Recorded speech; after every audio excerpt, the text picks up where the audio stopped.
profe.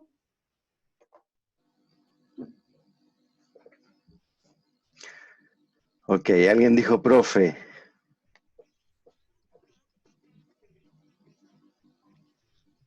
Contraseña o entran del mismo link y no las deja, dice que la contraseña es incorrecta.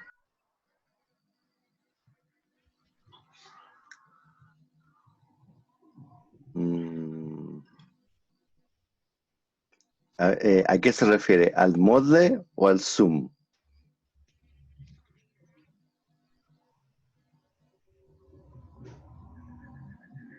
Una compañera ingresó al Moodle, puso el link de la reunión para que la enviara directo y le pedía la contraseña. Puso la contraseña y aún así no puede entrar, porque dice que la contraseña está mala o que es incorrecta.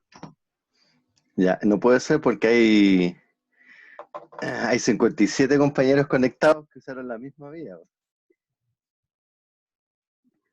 Tiene que intentar de nuevo.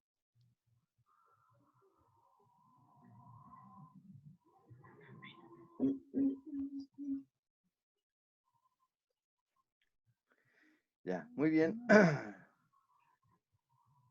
Muy buenos días a todas y a todos. Eh, eh, Les recuerdo que si quieren eh, tomar la palabra o quieren hacer una pregunta en los pasos que proveamos para eso, tienen que hacer uso de la característica que es levantar la mano, ¿ya? Eh, Tatiana, no. Tatiana estaba levantando la mano otra vez. No, profe, era para comentarle lo de la compañera. Ya, ok.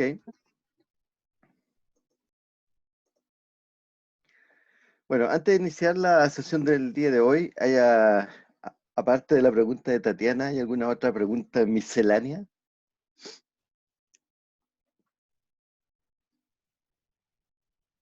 Ya estamos en la semana de verdad, ¿ya? Entonces ya vamos a empezar a hacer actividades correlacionadas respecto, o sea, directamente a la docencia según el calendario.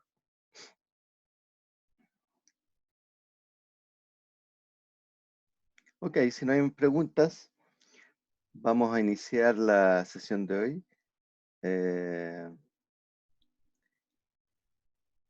Ok.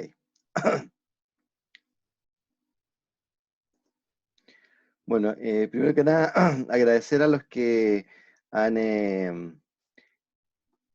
eh, hecho uso del foro del curso para plantear sus dudas. Eh, Obviamente el profesor va a contestar en jornada laboral muchas de esas dudas. Em, Estaba pensando que tal vez sea necesario para las cosas de tipo dudas individuales que tienen que ver con, profesor, no me funciona mi cuenta, o profesor, no puedo ver la clase 1 parte 1, o la hice y no me deja pasar la parte 2, cosas de ese estilo. Tal vez tenga que establecer como una especie de horario de oficina, digamos, porque eso requiere de que me conecte personalmente con ustedes y lo veamos individualmente, ¿ya? Así que voy a ver cómo lo hacemos para tener un sistema como de eh, reserva de hora, para que reserven su hora para juntarse individualmente con el profesor y resolver algunas cosas que requiere que el profesor vea su computador para solucionar eso, ¿ya? Así que a raíz de algunas preguntas que habían por ahí en el foro de cosas que tienen que ver con la configuración de su computador. Ya. Eh, a ver, un segundito.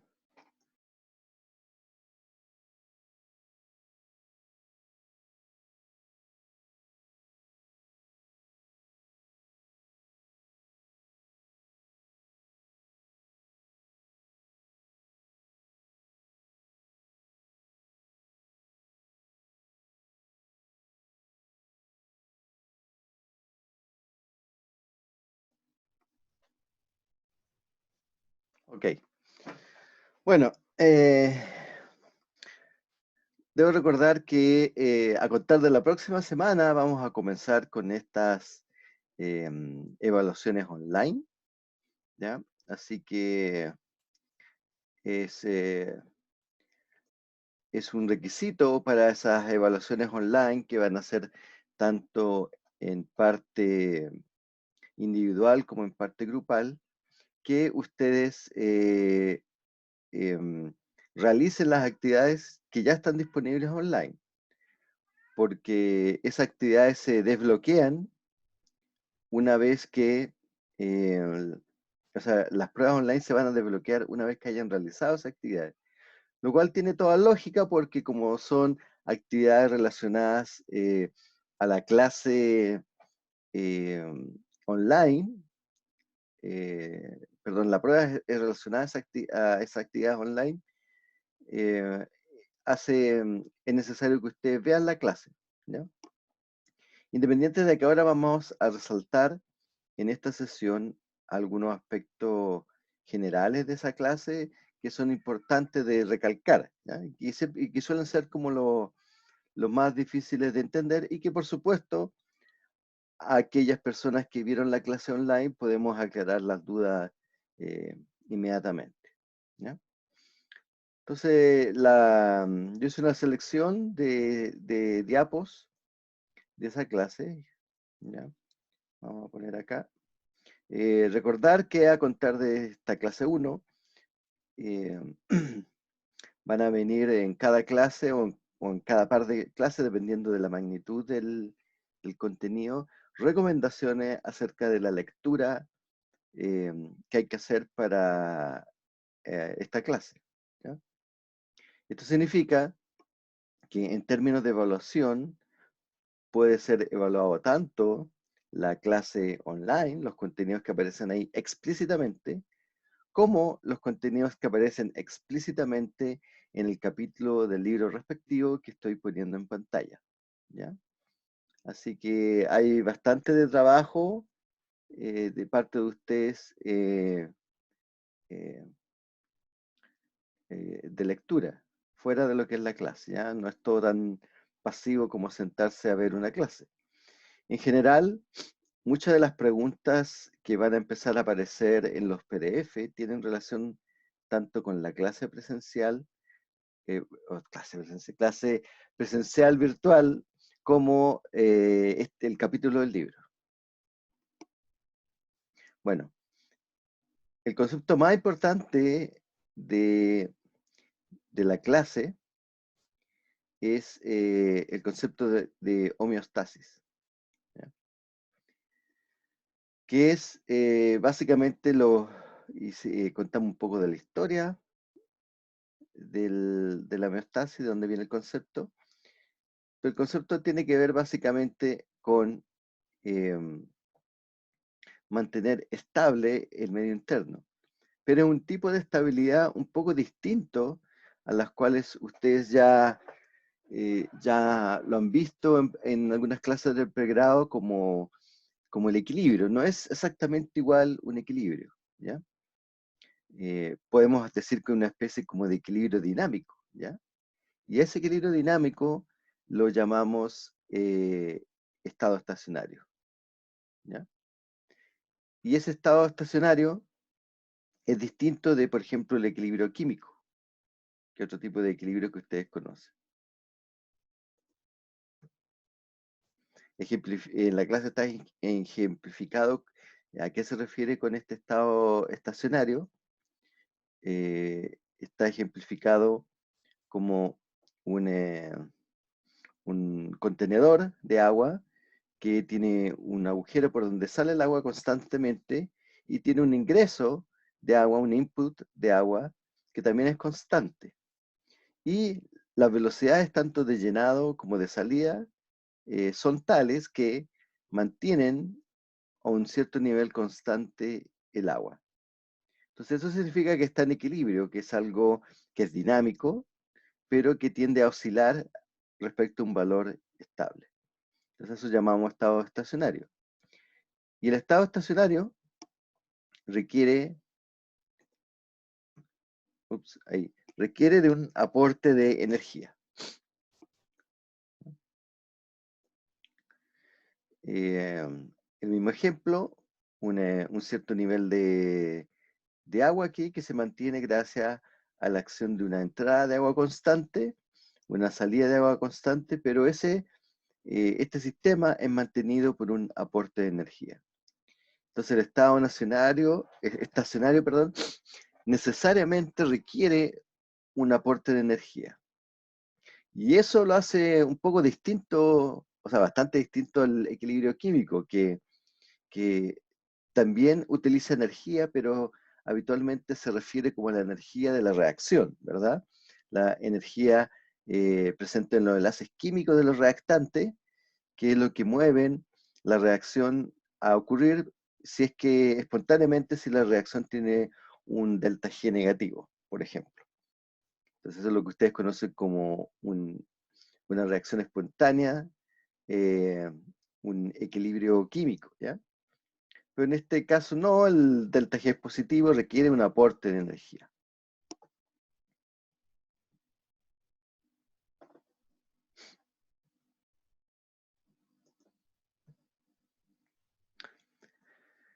Y la homeostasis no, en el caso de los sistemas biológicos, requiere un sistema que la controle, ¿ya?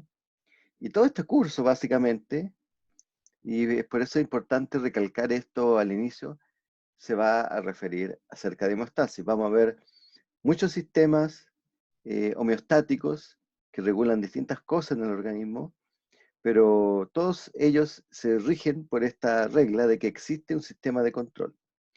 Y ese sistema de control tiene ciertos elementos que son invariables. Tienen la variable que queremos controlar, tienen una estructura que puede ser una célula, un conjunto de células, un tejido, que actúa como receptor de esa variable, un sensor que mide las variaciones de esa variable en el tiempo. Tenemos un centro de integración que lo que hace es comparar ese valor medido con un valor de referencia, y hablamos también que dependiendo del valor llamado error, que es la diferencia entre el valor censado y este valor de referencia, es la acción que va a ser ejecutada por un centro efector, que puede ser o una hormona o, la activación de una señal neuronal que va a activar una glándula o va a liberar un neurotransmisor que va a tener una cierta acción y que va a, a, a variar el valor de la variable que estoy controlando. Ahora, en general, en la gran mayoría de este tipo de control hecho por el sistema de control homeostático es del tipo que nosotros llamamos retroalimentación negativa, ¿ya? Es decir, un aumento del valor de la variable va a generar una acción que inhibe o apaga su aumento, o si la variable va disminuyendo, va a hacer actuar de manera contraria. Es decir, la va a activar más, acercándola al valor de referencia. Y el esquema como mínimo de este sistema que ustedes deben mantener en la cabeza durante todo el tiempo de este curso es el siguiente. Tenemos la variable a ser regulada, el sistema, célula, el sistema de órganos que sensa esa variable. Esto envía una señal a este centro de control o llamado centro de integración, que lo que hace es comparar con este valor de referencia o set point, como dice acá, ¿ya? Y de acuerdo a la diferencia que haya entre lo que estamos midiendo de la variable de entrada y el valor de referencia, se genera lo que se llama un valor de error, que lo que hace es generar una respuesta hacia un efector, ¿ya? Y el efector lo que hace habitualmente es disminuir o aumentar, o más bien en contra del sentido del movimiento de la variable, eso se llama retroalimentación negativa, lo que hace es actuar sobre la variable de esa manera, ¿ya? Bueno, ¿y qué sistemas están involucrados en el control homeostático? Así, a grosso modo, ¿ya? Podemos decir que básicamente dos.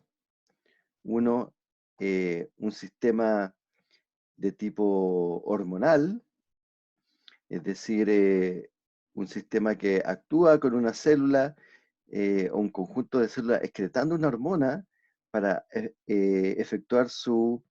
para generar su efecto de control a distancia, ¿ya? Eso es lo que en general llamamos el sistema endocrino. Y el sistema nervioso, que en que se trata de que físicamente una neurona proyecta un axón hasta el órgano donde es necesario generar la regulación, libera neurotransmisor y, eh, y afecta la variable que nosotros queremos regular. Recuerden que si quieren hacer alguna pregunta o algo, tienen que levantar la manito, ¿ya? Yo no estoy viendo el chat en este minuto. Ok.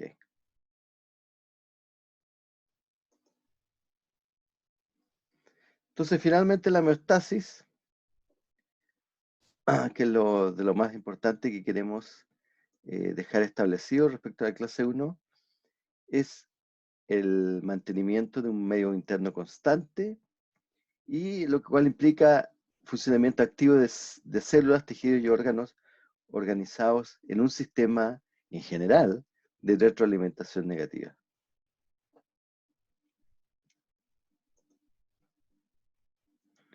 Y hay algo que se pone hincapié al final de este video de clase, que respecto a algunos errores comunes respecto al concepto de homeostasis, ¿ya? Tatiana tiene una pregunta. Profe, tengo dos preguntas. Primero le voy a decir la que la compañera preguntó porque creo que a lo mejor no tiene micrófono. Y dice por qué el set point se encontraría fuera del ciclo. Ya, esa es una representación gráfica. Ya. Y No quiere la decir, no quiere decir que esté fuera del ciclo, es un esquema nada más. Ahora, dependiendo no hemos visto nada de detalles del metabolismo. El set point puede ser un receptor que se activa o que se inhibe dependiendo de la concentración de una sustancia en la sangre que está presente en eh, digamos, célula u órgano.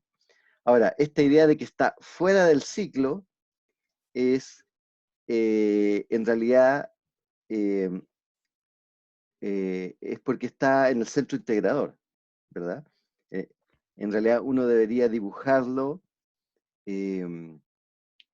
adentro del centro integrador, pero en realidad los autores de ese esquema que sale ahí lo pusieron fuera porque en realidad ponerlo dentro del centro integrador significa eh, dar la mala idea de que como que en el centro integrador está presente el valor de referencia, siendo que el valor de referencia puede estar medido en otro grupo de células. Ya, la otra pregunta, que es con las partes, o sea, con lo que está compuesto el sistema control homostático, que no vi que en el video interactivo y salía una pregunta, que cuál decía, ¿cuál no es parte del sistema control homostático? Ya, la primera me equivoqué. ¿Por qué? Porque yo había puesto el valor de referencia. Pero después puse el centro efector y sale que esa no es, y ahora en la clase usted dice que sí es parte, entonces no entiendo al final cuál es. Ah, porque ese es un pequeño truco semántico. Es que no se llama centro efector. El único centro que hay en el esquema del centro integrador. Ah, Es un, que ahora, es un ligero truco semántico. No existe tal cual como centro, porque centro implica múltiples funciones. Y el efector puede simplemente ser una, una hormona que se libera, no es un centro, que realiza una operación, digamos. ya, Por eso esa no ya, es la alternativa correcta. ya es que como ahora también lo nombró como centro, me dio la duda. Ah, es que el profesor se acordó de la pregunta. Ya, gracias. Ya, ¿alguna otra pregunta a esta altura del repaso?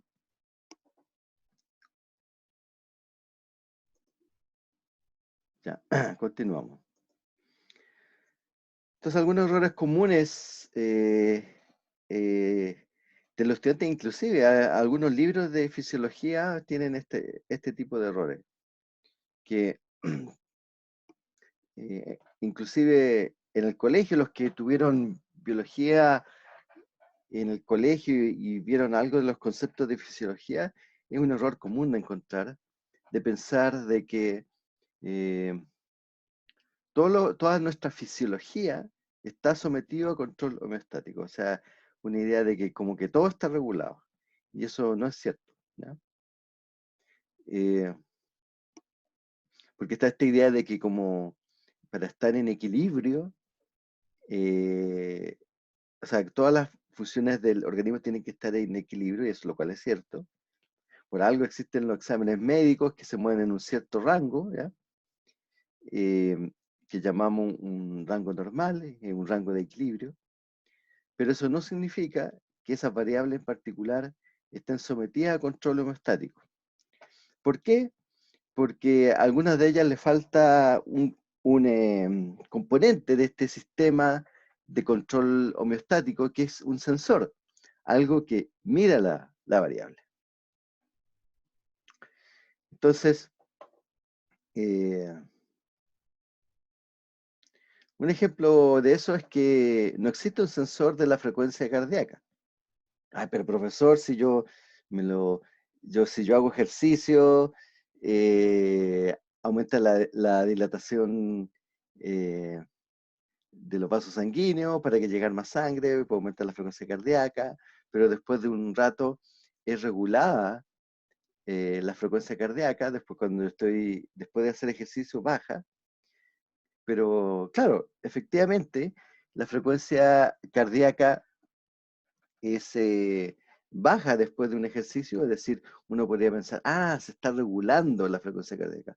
Pero en realidad, lo que se está regulando el volumen sistólico, o más bien el gasto cardíaco, ¿ya? Esas son las variables que están reguladas y tienen como consecuencia la disminución de la frecuencia cardíaca. Pero no es que haya un sensor de frecuencia cardíaca. Ahora, eh, como esto, como la ciencia es súper dinámica, ¿ya? Eh, hay algunos autores que dicen, yo no puse la referencia aquí para no complicarles la vida porque esto no está en los libros de, de texto todavía. Hay algunos sensores, personas que han investigado esto que es un poco intuitivo, ¿verdad? De que debería haber algo que, especialmente en situaciones de emociones fuertes, mida los latidos cardíacos, ¿ya? Y hay alguna gente que ha hecho algunos estudios preliminares.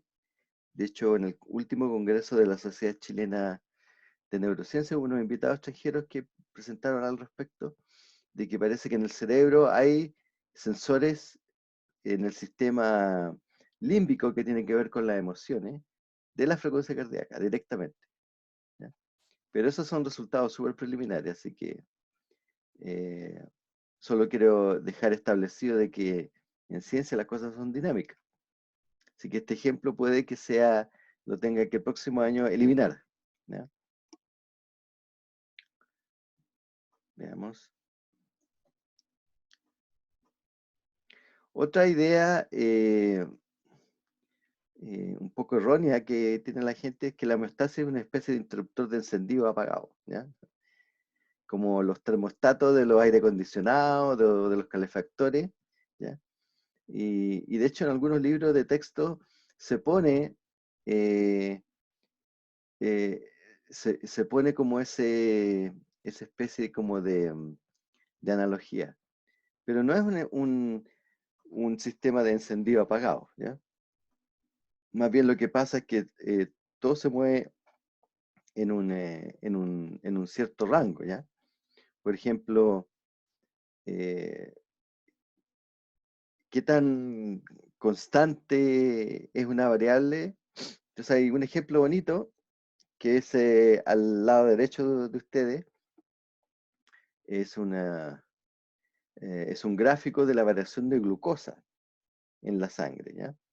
La glucosa es una de las variables fisiológicas que está sometida a un estricto control, digamos, homeostático. No es bueno que a las células les falte glucosa, ¿ya? No es bueno que al cerebro le falte glucosa, ¿ya? Especialmente en nosotros que cerca del 20, como el 25% de nuestro presupuesto energético, por decirlo de alguna manera, se va al consumo de energía por parte del cerebro. Alexandra Scaff tiene una pregunta. Sí, o sea, más bien, profe, ¿podría volver un segundito a la diapo anterior? Disculpe. Un segundo, me vuelvo. Un poquitito más. Ok, dígame. Otra idea común es que no está. Es que no me queda muy claro como esto de encendido o apagado. ¿Usted tiene aire acondicionado en la casa? ¿No? ¿Tiene calefactor eléctrico? ¿Sí? Ya. Usted sabe que en el calefactor eléctrico usted le pone, regula una cierta temperatura, ¿verdad? ¿Sí?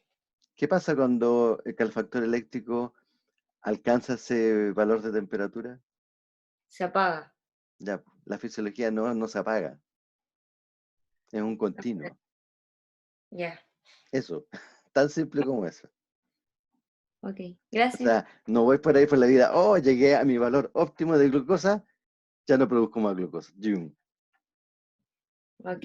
Y espero 5 minutos a que baje el nivel de glucosa y vuelva a andar de nuevo. No, así no funciona.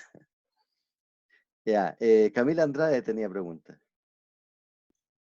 Sí, quería hacer una consulta. ¿Cómo podemos distinguir cuáles son las variables a controlar? Tomando el ejemplo anterior como de la frecuencia cardíaca, no es una variable a controlar, pero sí el volumen sistólico, dijo.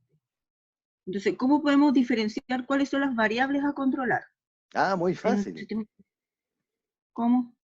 Encontrándonos en 2 meses más, cuando veamos el sistema cardiovascular. Todo este curso se trata de ¿Eh? control homeostático en todos los sistemas fisiológicos del organismo. Entonces, si ve el programa del curso, por ahí, en 2 meses más vamos a ver cardiovascular. De ahí, pero su pregunta no es trivial. Tenemos que partir en cada clase dejando en claro cuál es el sistema de control homeostático. De hecho, en la clase online de esto, que este es un resumen, hay ejemplos. ¿Ya? Sí, entonces esa variable a controlar se ve diferente en cada sistema. Por supuesto, Ya. en lo que controla el nivel de azúcar en la sangre, la variable a controlar, obviamente, es el nivel de azúcar. En el, en la variable que tiene que ver con el gasto cardíaco o débito cardíaco, es el volumen, el volumen sanguíneo, la presión arterial, por ejemplo. Son variables que están siendo censadas.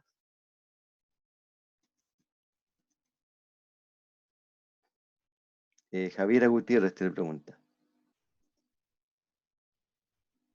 Ay, profe, puso el gráfico del alimento en la siguiente diapo. Ya, volvemos a la diapo. Sí, tengo una duda, porque si estoy comiendo constantemente y siempre hay insulina, insulina. Y eso siempre es un feedback positivo. No. ¿De dónde saca No, esa conclusión?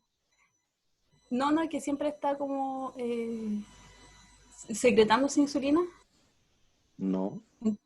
¿No? Ah, ya. Ya. Pero le puedo adelantar la respuesta. Hágase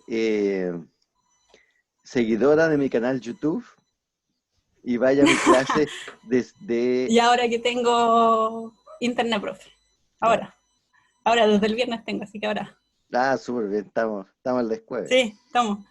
Ya, profe, gracias. Entonces ahí está, si se quiere adelantar a responder esa pregunta, vaya para allá. Adelántese como 2 meses o 3 meses, cuando veamos sistema endocrino.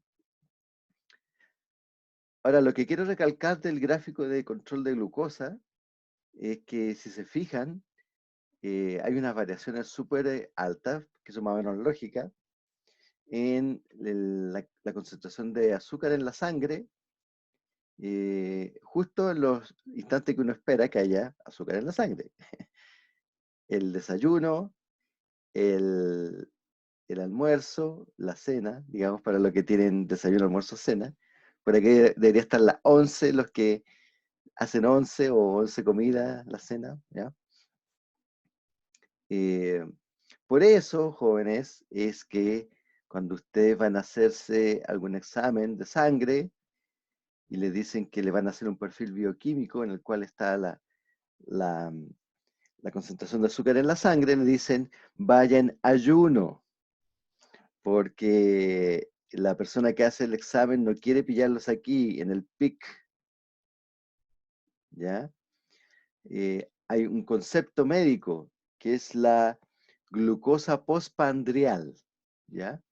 Ese examen es lo que le hacen habitualmente es que vayan a ayunas, medimos la glucosa aquí, ¿ya? Aquí antes de hacer eso, de desayunar. Después usted desayuna, se espera que suba el azúcar y después, una hora después, se le saca una segunda muestra de sangre. Entonces, si usted tiene diabetes o prediabetes, como se suelen llamar algunos, se queda como pegado, ¿ya? Se queda en el nivel alto, no vuelve a bajar. Eso significa que usted tiene un problema del orden de las diabetes. Ese examen se llama medición de azúcar postpandrial, ¿ya? Es decir, se toma una muestra antes de tomar desayuno y como una hora después de tomar desayuno. Tatiana Martínez tiene una pregunta. Profe, usted abajo de... ¿Dónde está? Abajo sale cuál es más homeostático. ¿Se refiere a cuál tiene más rango de error? ¿O por decirlo así? Respondan ustedes de acuerdo a lo que hemos conversado. Es que ¿qué va con la pregunta? Porque con mis compañeros lo estamos así como comentando y todos dicen que son los dos igual de homoestéticos porque tienen esa como montañita. Claro, aunque valga la redundancia, una idea que puede ser un poco errónea de mi imagen de estado estacionario es que como que da la idea de que está todo quietecito, ¿ya? En las diapos de estado estacionario.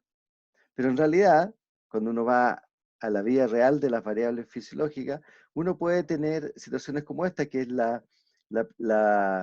presión sanguínea, ¿ya? Que tiene todas estas variaciones, pero si se fijan en la rayita azul continua, esa es la presión sanguínea promedio. Y efectivamente es una cosa lisa, pero es algo que tiene estos pics y estos valles en abundancia, ¿ya?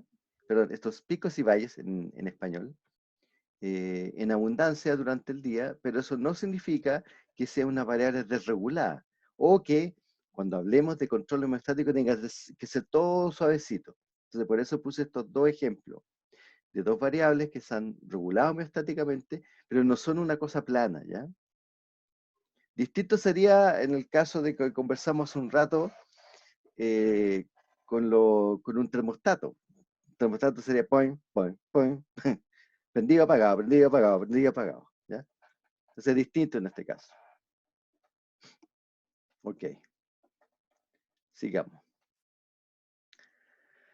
Bueno, y algo que me parece que no está en las diapos, ¿ya? Pero lo dejé explícitamente para esto, porque como mis videos YouTube tienden a ser más genéricos para un público internacional de fisiología y no para específicamente química y farmacia, reservé la parte química farmacia para esta ocasión, digamos, ¿ya? Así que esta parte no está en el video online, hasta donde yo recuerdo. Bueno, ¿y qué tienen que ver los medicamentos con la homeostasis, se imagina usted? Entonces ahí está el signo de interrogación Zoom, que es que yo le estoy preguntando a usted a través de Zoom, y espero que alguien me haga su comentario, su reflexión respecto de qué tienen que ver los medicamentos con la homeostasis. Alejandra. Yo creo que a mi parecer los medicamentos sirven para generar respuestas en el cuerpo humano para que así se vuelva como a la homeostasis. Es como, lo compararía como con una hormona, por así decirlo. Como que esa es mi idea. Ya, efectivamente, como dijo Alejandra, parece ser de que las enfermedades o los estados patológicos tienen que ver con salirse de la homeostasis, y eso es correcto. Entonces los medicamentos los que nos ayudan es a volver a un control homeostático en rangos normales.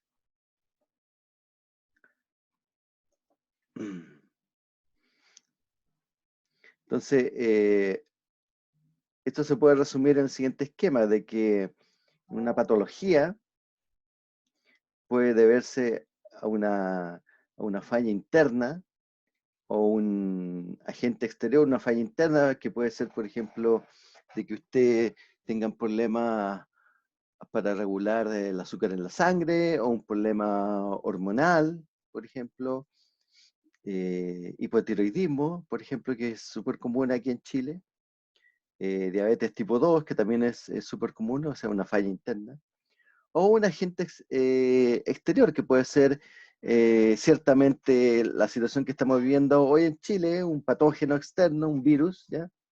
Una infección viral, una infección bacterial. Eso genera un estado patológico. Y habitualmente lo que pasa que esa patología afecta a variables sujetas a control homeostático. Entonces ahí está la relación entre las enfermedades y la patología. Entonces, por ejemplo, veamos algo con la presión arterial, ¿ya? Por ejemplo, las inhibidoras de la enzima convertidora de angiotensina, como el enalapril, y los beta bloqueantes, como el propanolol, disminuyen la presión arterial en pacientes con hipertensión arterial idiopática. Idiopática significa que sea inexplicada. Por algún motivo usted tiene la presión alta, ¿ya? Y lo que hacen estos medicamentos es restablecer el control homeostático de esa presión que está muy alta, ¿ya? Es decir, ayudan al organismo a hacer una retroalimentación negativa de la variable que queremos controlar. Bueno, ya que estamos hablando de fármaco, ¿qué diferencia hay entre un medicamento genérico y uno bioequivalente, a propósito? ¿O han visto el comercial Prefiere Amarillo? ¿Ya? ¿Quién me puede contestar esa pregunta? ¿Futuros químicos farmacéuticos?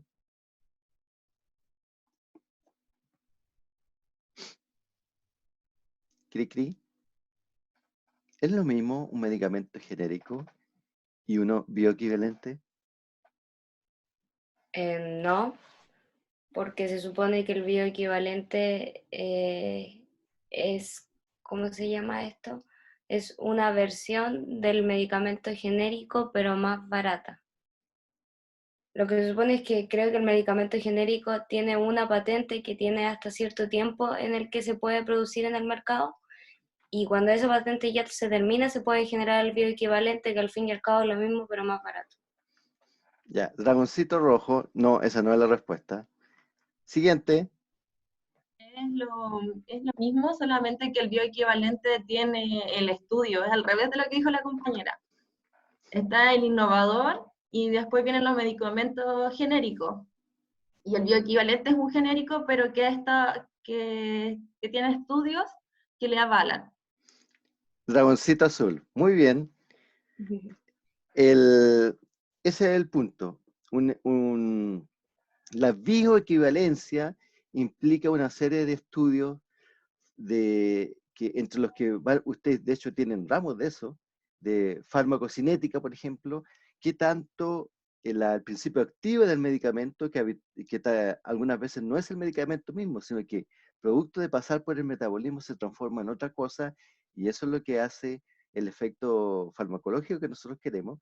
El principio activo del medicamento, un estudio de farmacocinética, por ejemplo, de cuánto tiempo está presente en el plasma sanguíneo.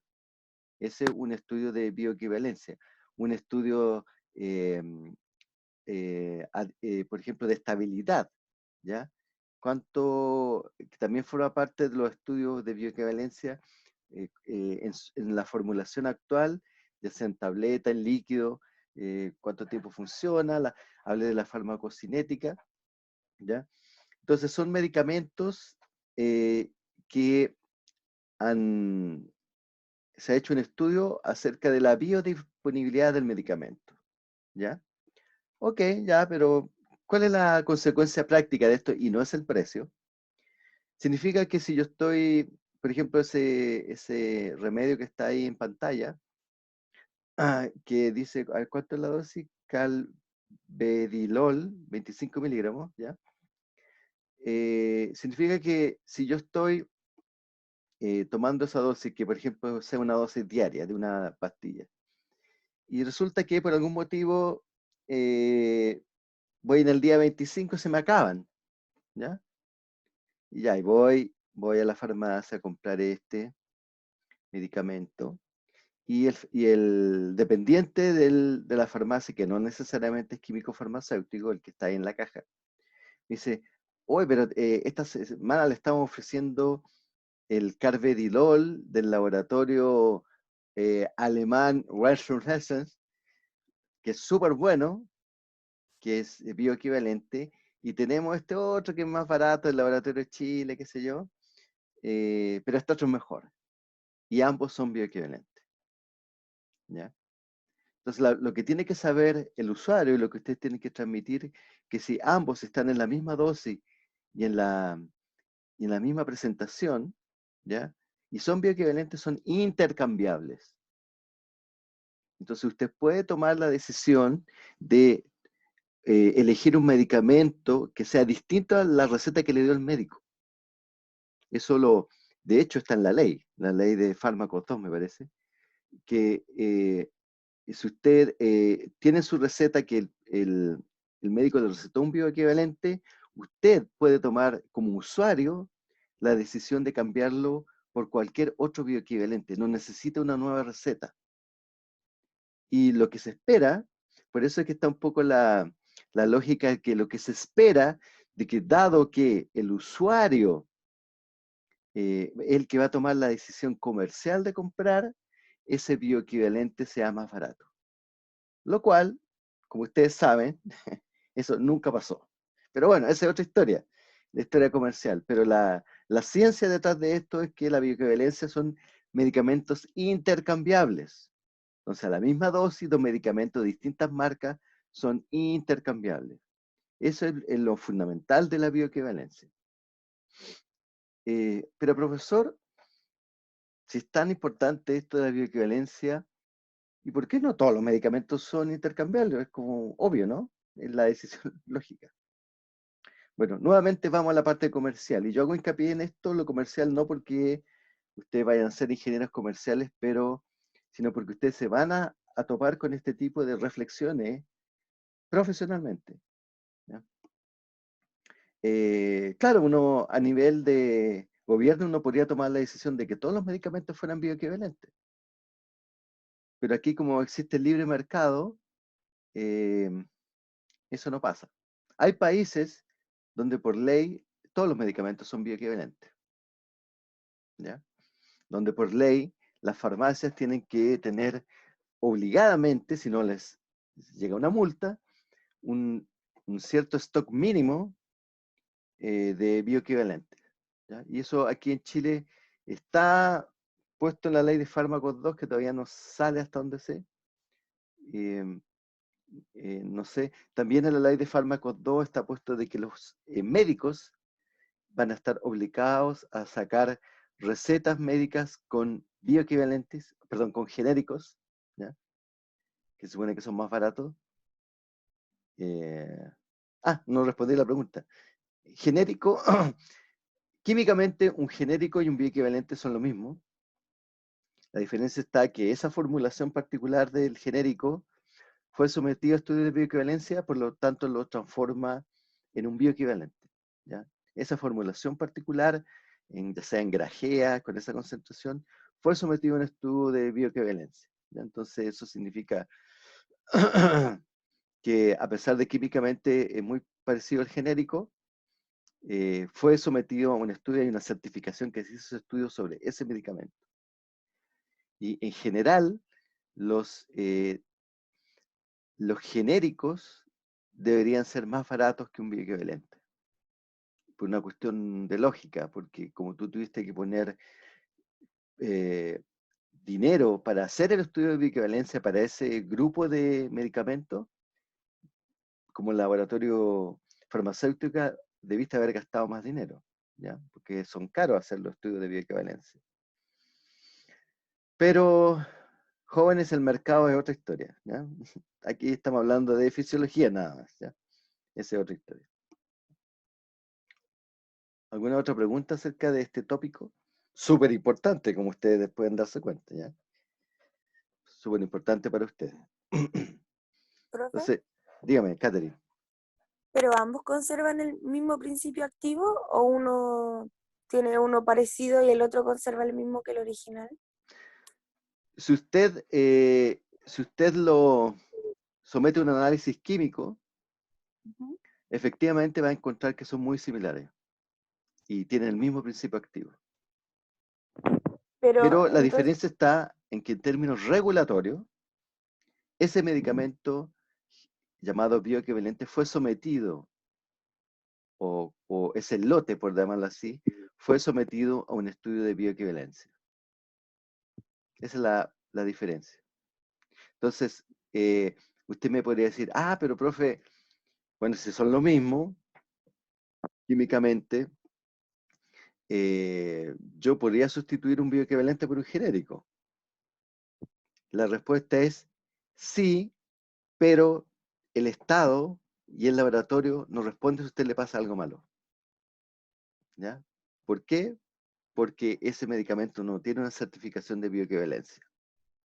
ay, o sea, lo único que lo avala son los estudios. Sí, po. Porque puede ser que tal vez el excipiente tanto que yo pensaba que no le hacía daño a cierta persona, sí le hacía daño a un cierto grupo de personas alérgicas al maní, por ponerle un caso, no sé, cualquier ¿Ya? cosa así, ¿ya? Y como el genérico no tuvo esos estudios, no se hacen responsables de eso. Claro, es que el bioequivalente es una garantía de que usted puede intercambiar ese medicamento con otros bioequivalentes. Eso. Entonces, vuelvo a recalcar por si no quedaba claro, el espíritu original, que yo pienso que fue un poco equivocado, el espíritu original es que como uno le pasa la responsabilidad al usuario, al consumidor, ¿ya? Que va a poder elegir cuál bioequivalente le sirve mejor, porque van a ser intercambiables, eso automáticamente por las leyes del libre mercado iba a bajar los precios, y eso no pasó, ¿ya? Porque aquí tenemos algo que no existe en otros países, no existe ni siquiera en Estados Unidos, yo lo puedo decir con propiedad porque yo vivía allá, que acá existe la colusión, y todas esas cosas que ustedes han escuchado. Aquí no impera el libre mercado, y no hay sanciones severas para eso. En Estados Unidos la colusión, que es lo que yo conozco, no estoy ensalzando a Estados Unidos, sino que porque viví ahí, y fui usuario del sistema de salud farmacéutico, por decirlo así, hay sanciones severas para la colusión, muy severas, o sea, es cárcel directa y multa muy grande, ¿ya? Entonces, bueno, aquí en Chile se hizo con ese espíritu, pero no resultó, ¿ya? Entonces, por eso se va a requerir una ley de fármacos 2, que está en discusión. ¿Alguna otra pregunta?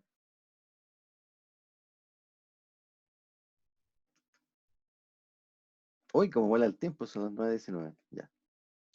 Pero ya estamos... bueno, y esto más o menos que lo respondí. ¿Qué diferencia hay entre un bioequivalente genérico y un bioequivalente de marca? Ninguna. A esta altura ustedes deben saber. Estos dos son bioequivalentes, por lo tanto son intercambiables, y la única diferencia va a ser una diferencia de mercado, que el de marca siempre va a ser más caro, ¿ya? Entonces, si alguien le dice que el de marca es mejor, no. En tanto sea bioequivalente, es exactamente igual a otro bioequivalente si está en la misma formulación y la misma concentración, ¿ya? Yo me estoy adelantando un poco a las cosas que ustedes van a ver como farmacéuticos, pero es bueno que desde chiquitito vean estas cosas porque vamos a hablar de medicamentos en fisiología, eso es inevitable, ¿ya? Así que es bueno que sepan estas cosas. Entonces, por ejemplo, volviendo nuevamente al tema de la homeostasis, o sea, de la química y farmacia y su relación con la fisiología, habitualmente los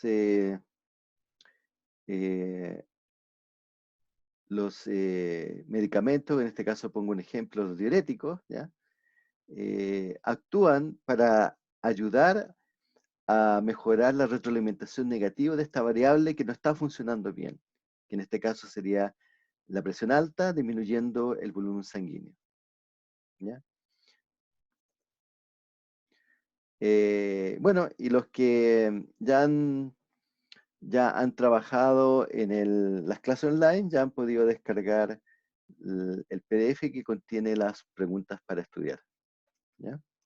Y a propósito de preguntas, nos quedan 9 minutos, ya antes de que salgan a recreo.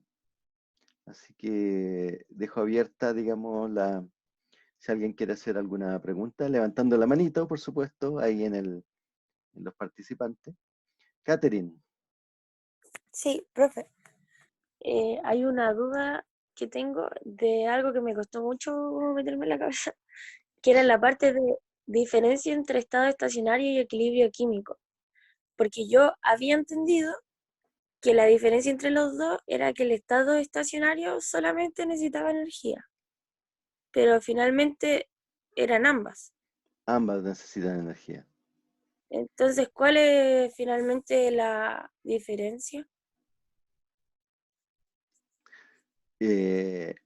Ambas necesitan energía, pero el estado estacionario, la energía no lo provee la reacción, necesita un aporte externo. En el caso de la fisiología, ustedes ya se pueden imaginar que ese aporte externo viene de el ATP, ¿ya? De procesos que generan energía para regular, por ejemplo, la presión arterial, qué sé yo, la musculatura lisa, que eso requiere energía. Distinto es la reacción química que ustedes escriben en el pizarrón. Cuando su profesor de química le hace clases de química y dibuja una ecuación en la pizarra, no dibuja algo que es intrínseco a la ecuación, que es que la ecuación ocurre debido a que los reactantes, ¿ya?, tienen energía asociada, ¿ya? Y la energía de la reacción para que tenga lugar tiene que tener un delta G negativo, es decir, ser espontánea. Pero esa energía viene de los reactantes que están interactuando entre sí. En cambio, para que ocurra el control homeostático o para que ocurra este estado estacionario, necesitamos energía externa, no de los participantes, sino que energía externa que llegue. Ya. Entonces, Sí, por eso es que la me costó mucho alternativa, entender. claro, por eso es que la alternativa, no sé si pregunté por la correcta o por la falsa, no sé, en la cosa online era que no era que no ambas requieren energía, porque ambas sí requieren energía, Ya. como Gracias, todo, profe. ¿no? Sí, es que no lo podía entender, así como que no sabía por qué era la correcta, así, estaba confundida con eso. Ok, ¿alguna otra pregunta? Quedan 5 minutos de clase.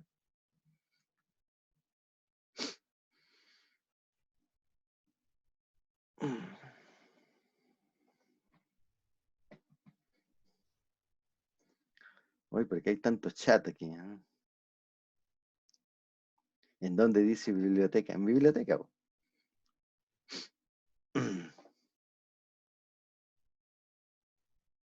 Ya, jóvenes, si no hay ninguna otra pregunta, nos vemos el próximo jueves. Ah, Lisette, dígame. Profe, estoy medio confundida, donde fue mucha información. ¿Se supone que ahora usted va a subir alguna prueba online después de esta clase? Ya, eso ¿Cómo lo se expliqué acuerda? la clase pasada. El próximo lunes, ustedes van a tener una prueba online del tema de esta clase, no de la clase del lunes que viene. Ya. ¿Y las clases van a empezar a las 8:25 siempre? Dependiendo, yo creo que estamos bien con este tiempo, Ya, porque es como un repaso, ¿no? sí, claro. Gracias, profe. Lisette. Sí, esa era mi duda. Ah, es que no le bajé la manito. Ah, Se la bajo para que no esté incómoda. ¿Alguna otra pregunta? ¿Pregunta doméstica del curso, no solamente de la materia de hoy?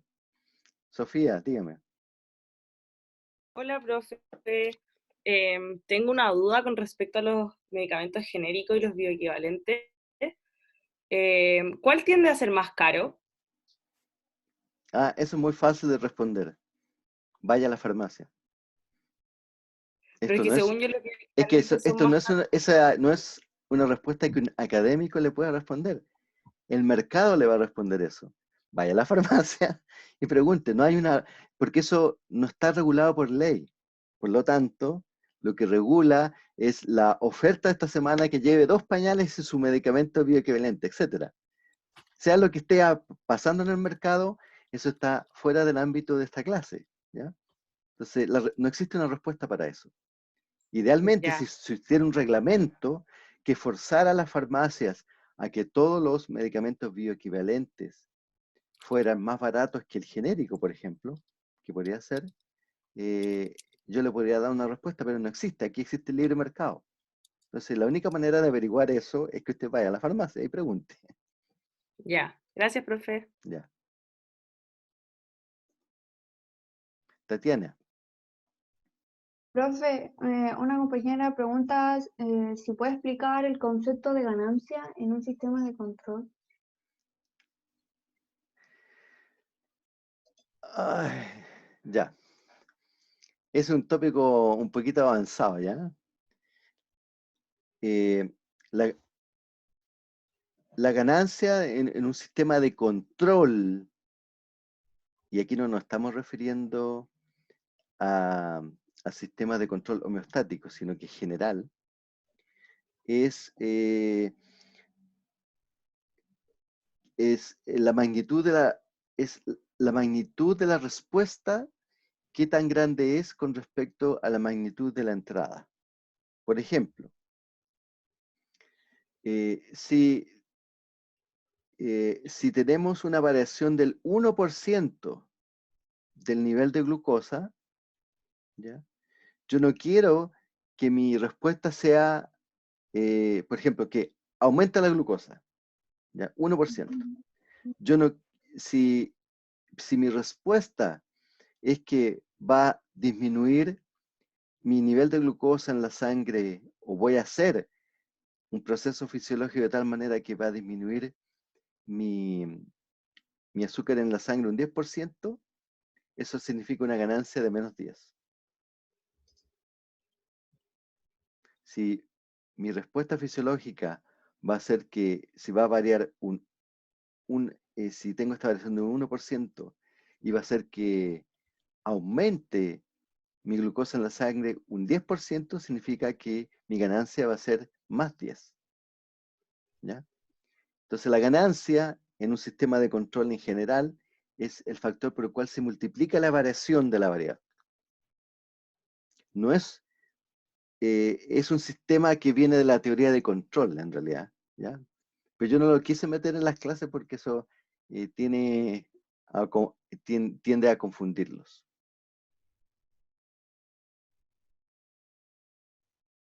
Ya. Hemos llegado al final de la clase, así que salgan a recreo y seguramente en un rato más tienen otra clase.